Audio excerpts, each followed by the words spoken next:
grace of our Lord Jesus Christ be with you all. Again, I have to confess that this is one of the 2 Sundays of the year I absolutely dread preaching. The other one is Ascension Sunday, and kind of dealing with that phenomenon, and today was the Transfiguration. And I have to confess that I am a grandchild of the Renaissance, which is to say a humanist, and a child of the Enlightenment, of rational thinking. And whenever we come to this kind of a text, our education, our worldview conflicts with the phenomenology of what is going on in the text. We always want to try to explain it. How could this happen? And really what the text is all about is meaning. And we struggle mightily between trying to explain what's going on and trying to understand what is going on. Living here on the Front Range, many of us have spent a lot of time in the mountains. I know I have. And the mountains are different from down here on the plains. Weather can move in before you know it. And I've witnessed this not just here on the Front Range, but in the Alps and in other mountains in Europe where 1 minute it's sunshine and then a front comes over the ridge and you are enveloped in cloud. It is disorienting. I remember when Thelma and Sasha and I were driving over the Alps when Sasha was 5 years old between Geneva and Curb, taking the Sutherland. That happened to us. And the world just disappeared.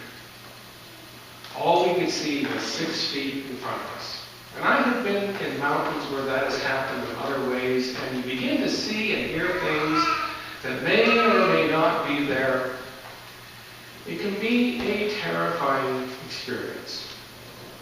It can be a terrifying experience to be out in a canoe in the middle of a lake and the storm comes up. Ancient people knew this.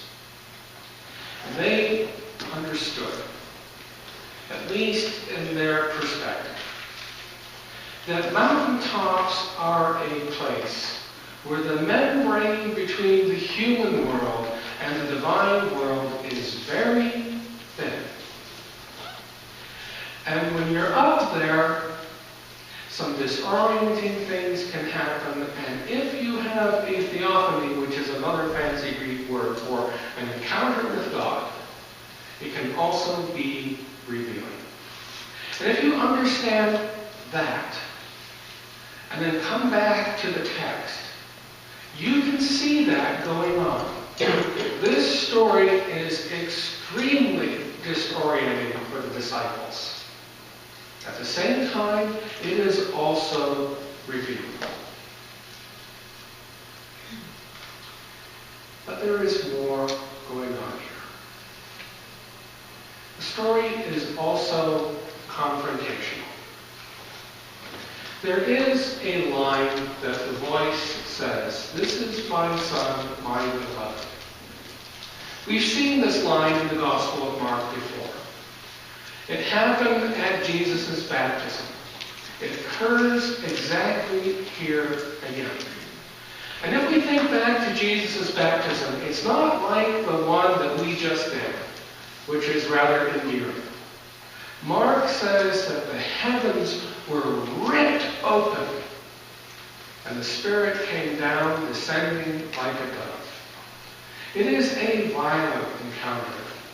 And underneath this text, you get the sense that there is confrontation. After all, and when the voice says, "This is my son, my beloved," it also says, "Listen to him." In the imperative, a command. As though the disciples are not. And if you read the texts that surround this particular story, Jesus is talking about the way of the cross. And consistently, the disciples don't get it, or when they do get it, they fear the implications of following that way. They never accept it. And so, in a sense, the story on the mountaintop is kind of like a miniature apocalypse. And an apocalypse isn't what you think thanks to Hollywood. What an apocalypse is a conflict of worldviews, where there is a change in hegemony, where one worldview passes away and makes way for a new one that is more humane. And we see that here. The disciples are bringing their own worldview to this experience, and they are beginning to impose it and to try to interpret it. And we see this with Peter's response. Lord, how good it is to be here. Let's make 3 booths. Well, what is that all about? Peter is not saying, let's make 3 shrines on high places like the Old Testament stories. Peter is not a pagan. What Peter understands of Jesus is that he is the new Moses. And the Gospel of Matthew picks this up very, very strongly. And he is following Jesus as a new Moses because he understands that Jesus will be the liberator for his people. And when he says, let's make 3 booths, what he is doing is recalling the Jewish festival of booths, Sukkot, which happens in July. It's a harvest festival, but it's a time when the people of Israel would construct little huts out in the field for 7 days, and while they gathered in the harvest, they would commemorate the great story of the Exodus. Peter understands that Jesus is going to lead a new Exodus, a new liberation. And he says, how good it is to be here. Well, Peter sees opportunity. Peter sees that God is definitively acting here and now. And understands that there is a need for somebody to organize what's going to go on. Somebody to provide leadership. That's what's behind the statement, let's make 3 booths. And to be honest, we do the same thing. We come with our own preferred visions of our future, and we did it last year in our own strategic planning. But sometimes we get so wrapped up in our own vision for what is going to be that we forget what the purpose of our community, our church, is all about.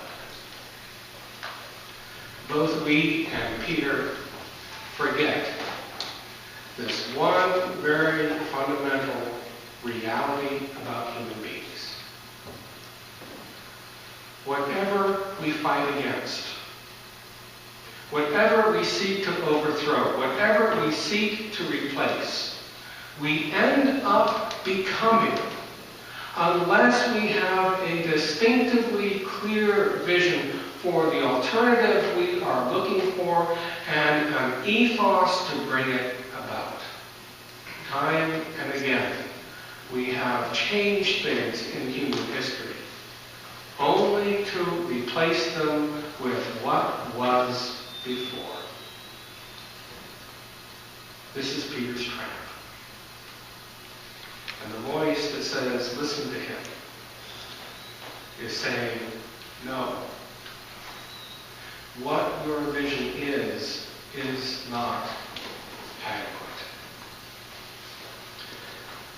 On the other side of the apocalypse, on the other side of the confrontation, Jesus is living out a very different vision. He is living out the way of the cross.